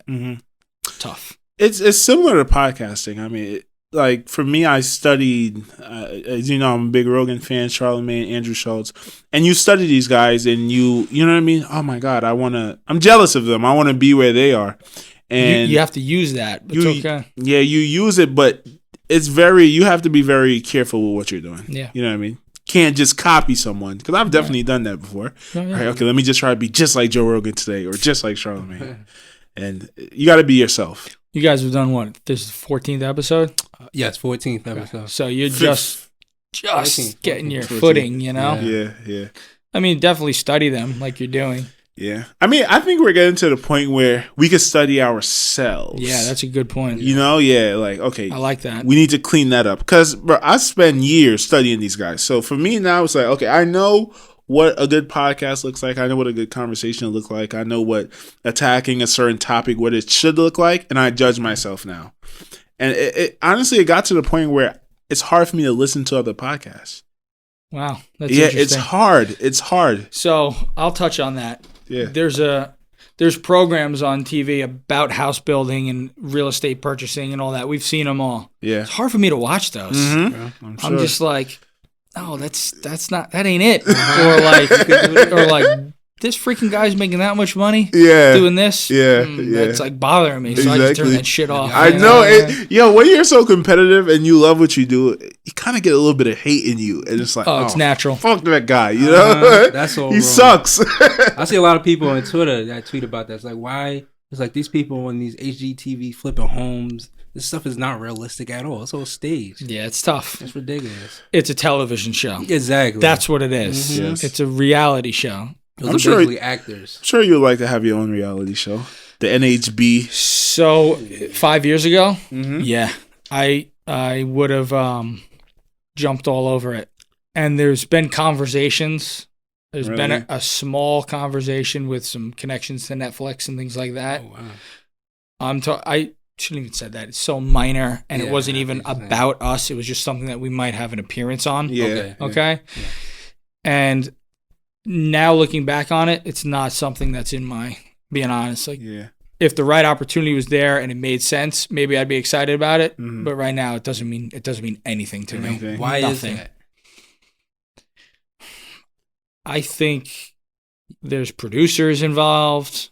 There's making a TV show as opposed to running a business Yeah. and building. I know the exposure. I might be an idiot for saying this Mm. by shutting out the exposure, No, you're not. but I'm in that flow state right now. Like Yeah. I feel like we're where we should be, and things are. We just gotta keep doing what we're doing. Yeah. And you're go ahead, Yeah, Malcolm. I mean, so what you're saying, like, you're not a reason why I'm saying you're not an idiot because on my way here I was listening to a Nipsey Hussle interview, and when they made the movie, I believe NWA, I believe Snoop was in it. I'm pretty sure that was the movie. Right. They called Nip. They was like, Nip, would you like to play Snoop? And Nip goes, no, I'm not gonna play Snoop. And Nipsey Hussle looked at it as like, look, I don't want people to know me as, oh, this is a guy that played as Snoop. Good point. So you might not want to be known as, hey, look, I don't want to be that guy that, oh, you see me on a TV show. No, this is my business. And that's what Nip looked at. I was like, I don't want to be known as 100%. Snoop Dogg. I want to be known as Nipsey Hussle. Yeah, And yeah, he's a great. I don't want to act like a great, someone I truly look up to. Nipsey Hussle, Snoop Dogg's in Nipsey Hussle top 5 best artist. So Not he didn't want to do that. So I mean, that probably would have been an honor for him that he was even asked Yeah. to do it. he but sounds to his, like Snoop Dogg if you ever listen to him. But to his point, Yeah. he didn't want to really blend that together. He wanted his own identity. Yes. Yeah. And yeah, he definitely would have been thought of as Snoop if he played him. Exactly. This is before he Because got Snoop was to- so big. You know? Yeah. Exactly. And this is something a lot of actors struggle with. I was watching an interview with Denzel Washington. He's like, there's so many roles I turned down because I don't want to ever be viewed as that guy. Yeah. So did you ever see the movie American Psycho with Christian Bale? Nah, Nah. not Okay. So they offered that role to DiCaprio. Mm. And he turned it down because he was just like, I'm going to be this psychotic Yes. character forever. And I think they both did fine career-wise. exactly. It was just interesting to hear that. Yeah. Yeah. No one wants to be that at all. Like the Joker situation, the people that play Right. Joker. Yeah. You Sad. really, they really live in it because they're actors. They're really actors. Yeah, I'm a movie guy, too. You are a big Yeah, movie guy? big movie guy, yeah. Favorite actor? Ooh, probably DiCaprio. Mm, Yeah, he's I can definitely see that. top 2 or 3, yeah. Yeah. But I go through little moods where, like, I like Ryan Gosling a lot. He's been Okay. doing some good stuff lately. Yeah. Okay. Who knows? I say I'm a big Denzel guy. Yeah, I mean, Denzel, that goes without saying. You know what's one of his underrated movies? Inside Man. Oh my God! Wait, which one was Inside Man? Which I watched so many The Denzel bank movies. robbery movie. The bank when Spike Lee directed Yes, it. yes. Okay. When he was he hid in like the safe or something at the end of it What if and they walked haven't out. seen the movie? You're going to kill it Oh, for them. I'm sorry. Let's cut that out. Let's cut that out. Back But it I up. love that movie. That was a Clive good Owen, one. yeah. That was a good one. Rewind. So I'm a huge Spike Lee fan, too. One of my top 5 favorite movies is a movie called 25th Hour. Okay. Have you ever seen that? Never heard of it. All right. Edward Norton. He plays a drug dealer that gets busted, and it's his last 24 hours before he goes away to prison. Okay. And it's all in Manhattan right after 9/11 happens. Mm. Another one, like, I don't know why people don't discuss it as one of Spike Lee's best films, but it's one of my favorites. What's the name of it again? 25th Hour. I gotta watch that. Yeah. Yeah. Let's watch that. It sounds like a cool movie. I'm not a big movie guy at all. Really? Not at all. And I just spend my time, I would say, on a lot of YouTube watching people work Yeah. out, eat healthy. I kid you not. But I kid you not. No, but that's funny though, because I think a lot of YouTube people don't like watching movies, and it's because I think YouTube has rewired our attention span. Mm-hmm. Like a lot of times we're watching YouTube, it's like, okay, 2 minutes in, this is not entertaining. Let's get something I else know. on. Look at Instagram, like Yeah. blasting through stories, scrolling. Yeah. No doubt. You gotta catch the eye right then. Facts. All right. I find people so interesting that still sit down and watch 3-hour movies every week. Now that I think of it, I can't remember the last time I watched a movie, though. Yeah, I have man. to tell you. Oh, the last one I saw was Ford versus Ferrari. That's it. That But was yeah, a good It sounds like you would watch that, Chris. Exactly. I made the time for that one, you know? That was like porn for you. Yeah, I made the time for that. Uh-huh. Honestly, the last movie I watched was a movie with the mobster movie that came out on Netflix. Oh, With the documentary? no, the movie with the guys who always play mobsters. What's their names? Is it called Irish? Oh, The Irishman. Yeah. I did watch that over like a course of 2 weeks. Yes, I didn't me sit too. and watch it, yeah. 30 minutes pause, 30 minutes Like pause. Scorsese, How the long- director, Yeah. he's the guy. He's a goat. He might be. I think he I'm might him. be a goat, man. My guys are him, Spike Lee, and Quentin Tarantino. Those are like Ooh, they crush it every time. Those are classic. I know. ones. Here's a fun fact. The Scalars were in that movie. It's called Irishman. Yeah. They was in that movie. Those are your Like buddies? What, from football? Yeah. They're my neighbors. I grew up Oh, with them. okay. Yeah, and we play football together. Who? Which one of the scholars? Jonathan. So Antonio was my best friend. Called him Tiago. So shout out to the Scalars. Shout out to Bala. So his older brother Jonathan was in it, and the father. Yeah. So, Nice. Yeah. Wow. Yeah. That's dope as hell. The other directors I like are Christopher Nolan. He did The Dark Knight Rises, Okay. Inception, Okay. Interstellar, David Fincher. Yeah, I'm a movie guy. Yeah. Yeah, we going here, you know. Yeah. I gotta get involved with movies. We're gonna watch that movie. When you're leaving for work or when you're driving on the way here, what music you have playing in that Ferrari of yours? Well, in the Ferrari, I just listen to the engine. Nothing, no music. It's that pretty. That's the prettiest damn sound. Yeah, Goodness. nothing. This guy is crazy. Yeah. Oh no, that's not crazy. Anybody that owns a Ferrari will do the same Same thing? shit. For real? Yep, I promise you that. Yeah. What music do you like though? Everything. Everything. Everything. Mostly a blend of hip hop and like some of the alternative rock that I grew up with. Okay. Red Hot Chili Peppers, Yeah. Metallica. Mm. And then on the hip hop side, there's too many to list. Yeah. I mean, if I put it on, I listen to hip hop when I run.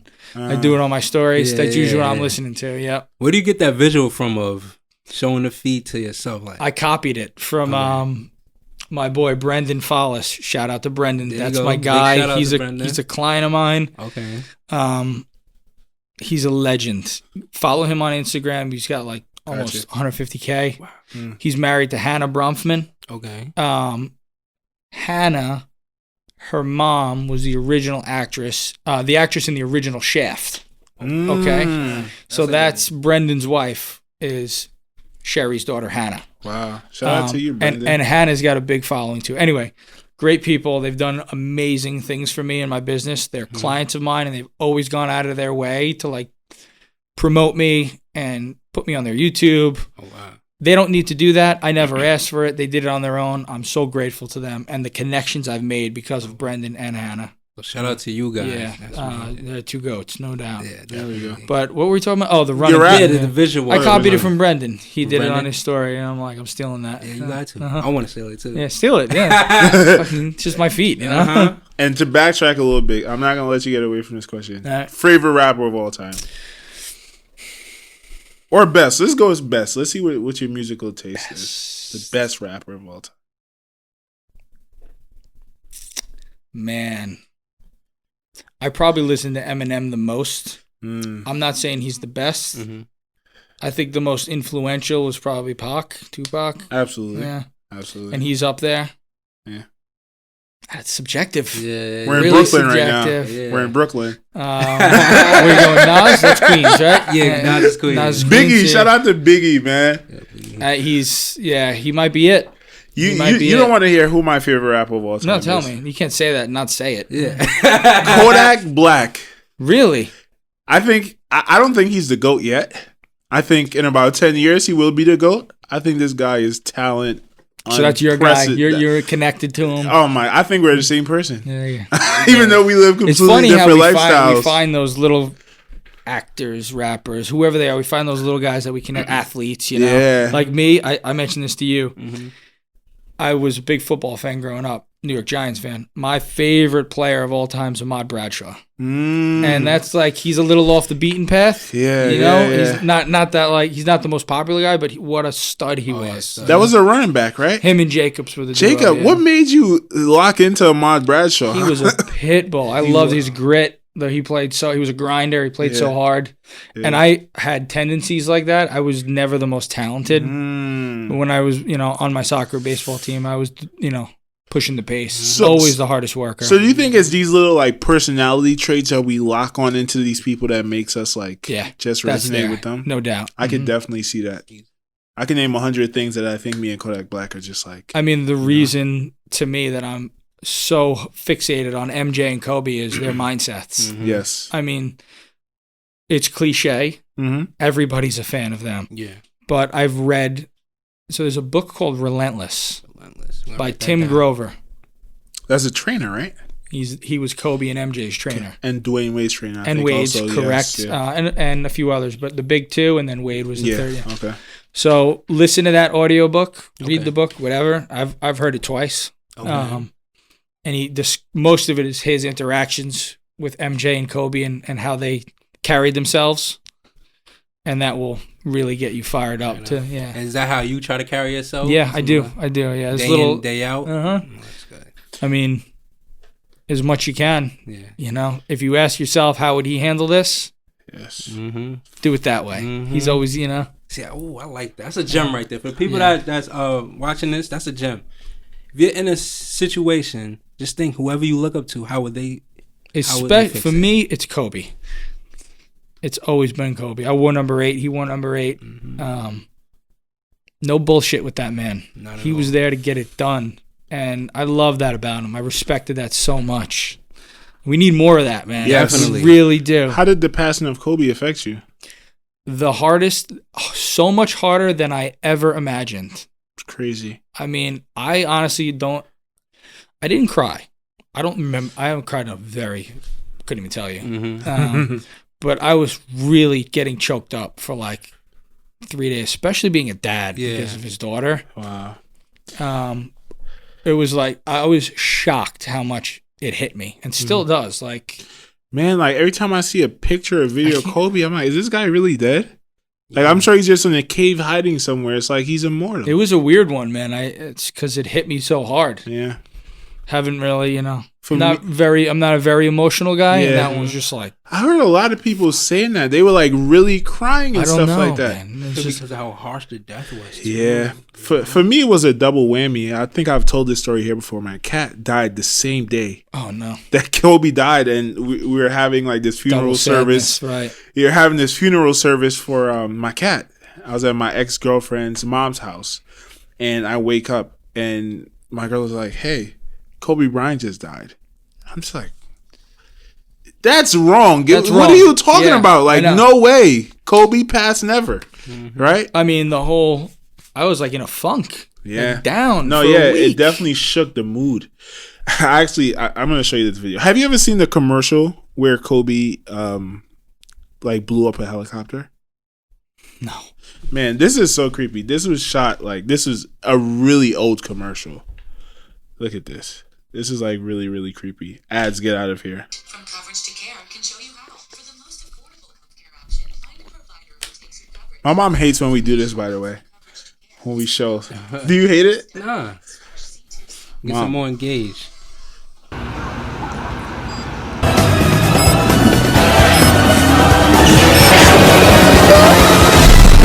Listen to what he says after.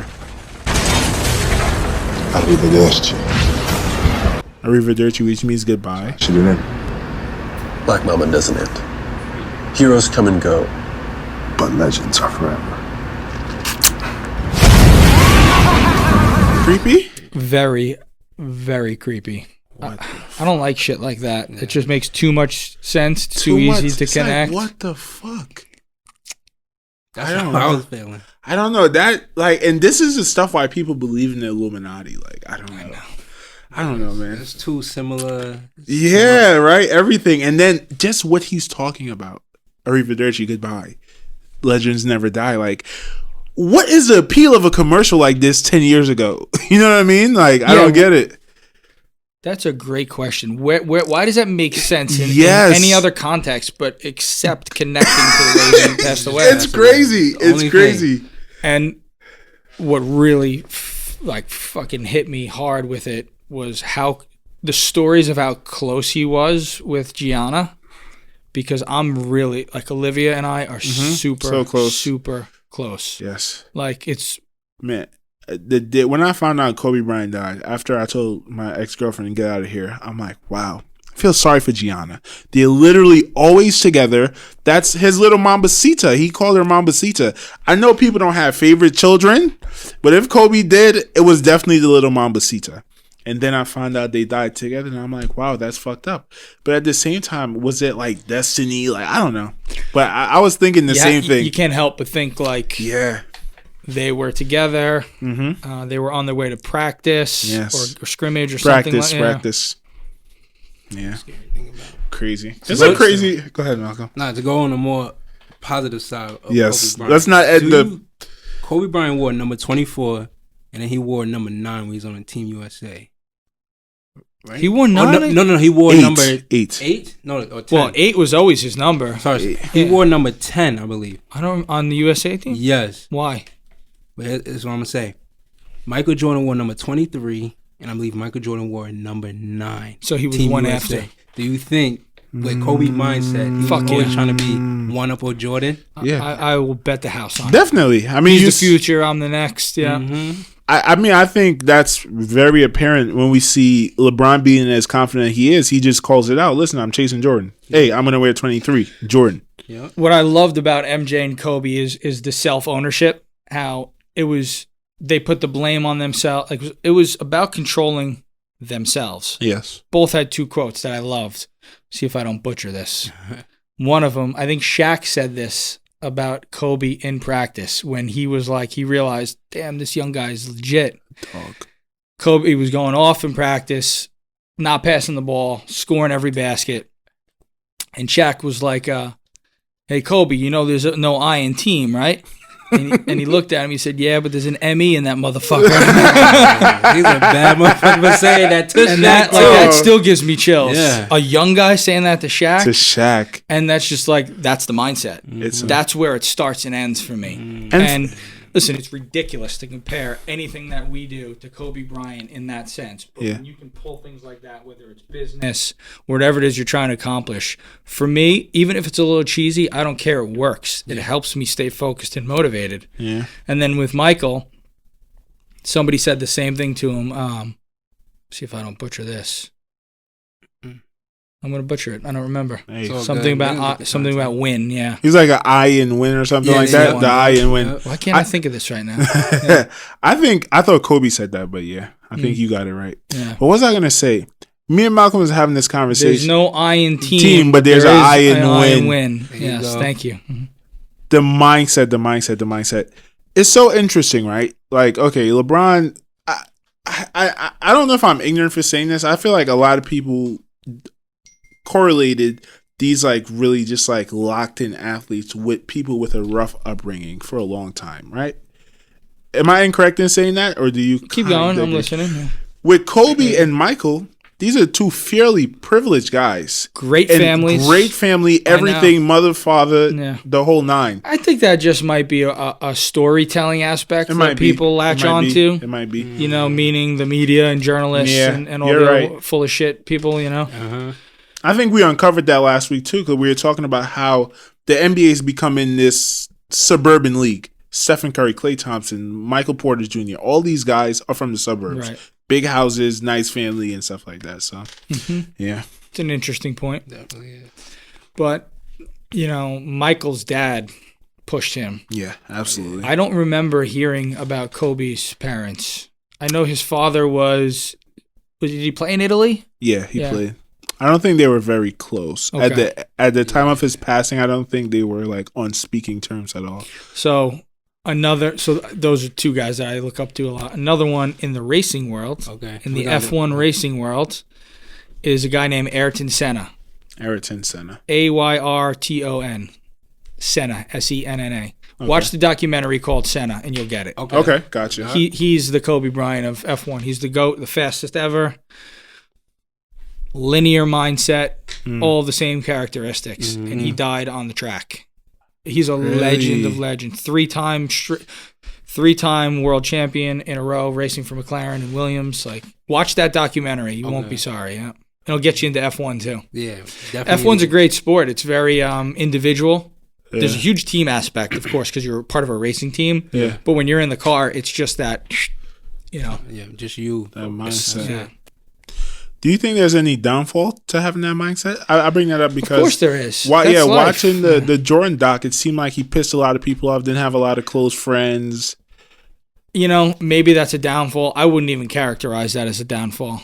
I think less is more sometimes. And if you're pissing those people off, you don't need them. Okay? I think the downfall is probably just what it does to your family and the people that you actually care about. And if you do piss those people off with that mindset, that's a downfall. But if it's just other people, who really gives a shit? Don't worry about them, you know? Okay, what they say. I think we're humans. We all love to be loved. No doubt we want to please. You know? Yeah. I can see that. But in the grand scheme of things, it doesn't matter. It doesn't matter. I agree. Yeah. I agree. That's my opinion. Yeah. Did you watch the Jordan doc? You had to. Every minute. How could you not? It was beyond great. Yeah. I have to finish it. You haven't finished it yet? What's wrong with you, man? How How do you not this finish guy that? is How many episodes crazy. is it? Like I told 9, you, it's 10. so 9 or hard. I 10, just watched YouTube. I probably watched 7 episodes. I'm not a long form guy, but the Jordan doc had me hooked. I'll be honest with you. I was a LeBron James is the GOAT guy for a long time. A lot of people I are. watch a Jordan doc. I'm like, oh, he's not the GOAT yet. I'm still a LeBron fan. I'm not a big Jordan fan. Never seen him even play a scrimmage. But that mindset, the way he manipulated other people, the way he manipulated the game, I think someone in the doc said Michael Jordan wasn't playing the game anymore. He was just winning. He knew when to turn it on, when to turn it off, and he would just win. And that's undoubtedly. I'm just going to make it easy for you. Yeah. There's nobody ever greater than Michael. It's not LeBron. It's Yeah. not ever. There's nobody that's going to be there. LeBron is a much better athlete. Yeah. He might even be a better basketball player. Yeah. But when I agree. He's a better, Michael is one in a eternity. You're not going to see that again. he never got tight. I think they were down in one series or something like that. And the guy is making jokes in the locker room. Like, A buddy of mine caddied for him on the golf course. For real. And he was like, first of all, he's just such like a bro, like ripping on his buddies, pounding Bud Lights, pounding beers the whole time. For real. And everything is high stakes competition. Okay. I don't see that in LeBron. I listen, I don't want to be hard on the guy because I I agree with you. respect the shit out of him, but he's missing that. And everybody else in the world is missing that. Only Michael had it. Kobe was the next that had, and he didn't have as much as Michael, in my opinion. He had his own different killer mentality, which we all know about. Yeah. But that's a different kind of guy, Michael Jordan. No, you're right. I mean, even from the meeting they just had, I think Michael is the more relatable, personable guy because it was like LeBron James pissed everyone off in the meeting they were having to the point where he had to walk out. And that's where Probably Michael got too came. emotional. Yeah, and that's he's, where maybe Mike- he's too close to it. Yeah. And he's under the most pressure. Everybody's like, what is LeBron going to say? How is he going to treat this? It's a pressure we can't, imagine. Not at all. Yeah, we can judge it, but that's tough to wear his shoes. Crazy amount of pressure. No doubt. Talking about wearing his shoes. Do you have any Jordans? I do not actually. No, I'm not a big shoe guy. No, I was gonna ask you that. I was like, "Are you a big Hats, shoe yeah. guy?" No. I know you got some. You got some style, Chris. I'm getting a little more into shoes Okay. now. I like hats. I wear hats all the time. Okay. I have 3 Jordan jerseys. That's my Jordan connection. There you go. I got Okay. the red, the white, and the black, and those are my rotation of. Anytime there's a tank top, it's gonna be one of Jordan's jerseys. Yeah, Yeah, you got to represent. Yeah. That's funny. What kind of shoes do you wear? What do you have on right now? I have the Nikes. Let me see what they remember. The Blazers. The Blazers, Yeah, vintage hey. Blazers. I got them too. That's why I'm giving you some love, You got 'em Chris. on? Yeah. Or those are the high top ones? Yes. Oh, Look, those like, are yes, classic. sir, yes, Look sir. at that. Son. You're going to blur that Nike sign out with a Nick and Mel logo. Tax us. No We don't free need branding. that. No, the guys. shoes I wear the most are. See, I'm obsessed. Yeah. I have these Ready for this, man. Italian driving shoes. Italian leather with carbon fiber inlays. They look good too. They're called Pelote shoes. Okay. Pelote. And I wear them all the time. For real. Yeah. We're gonna write these down. Look them up. Yeah. Chris, you dropped a lot of gems, man. Listen, this was fun, man. This was a great I hope I didn't interview. ramble too much. No, I think it was smooth. I think you did a good job. Good man. Let's do it again. How did we do? Absolutely. I think you guys are killing it. Just keep doing exactly what you're doing. Look at yourselves, like you said. see what you can tweak. Yeah, definitely. Don't be too hard on yourselves. Right. And just, I think, do everything you can to put yourself out there. Yeah. Market as much as you can. Yeah. That's important. Because it's only going to go as far as the people that see you. Yes. You know? Absolutely. Yeah, this is honestly, son, this is like very motivational and a blessing. Like, Oh, man. I'm getting a little chills. I'm Good, like, man. I'm glad. Not just like, all right, I'm tearing up a little bit because like you see a gentleman, you know, and you don't think you introduce yourself, and he spent time out of his day to come show love to us, and we just started this. You know, he could have did something else. Absolutely. We appreciate it, Chris. Thank Oh you. man, my pleasure. And to your point, we should help people as much as we can, especially young guys like you that are trying to hustle and do something. If somebody comes to me like, and I'm in no position to give advice, believe me, that's not it. All I do is work, and I just have goals and trying to accomplish. You guys are in the same page. You did it the right way. I'm glad that we connected. We've been in touch since, and let's do this again. Absolutely. If you want me to come back, I will. And let's go to the shooting range and let's all Set shoot it a up. I'll gun meet you together guys for the there. first It'll time. be the first time for all of us. All you of know? us. Have you shot a gun before, Malcolm? Now, listen, you guys, have you ever driven a Ferrari? No. Okay. So when you drive one, you'll understand the obsession. Okay. I'll bring the car there and let you guys take it for a spin. Awesome. Appreciate it. Hey, man, the podcast was worth it.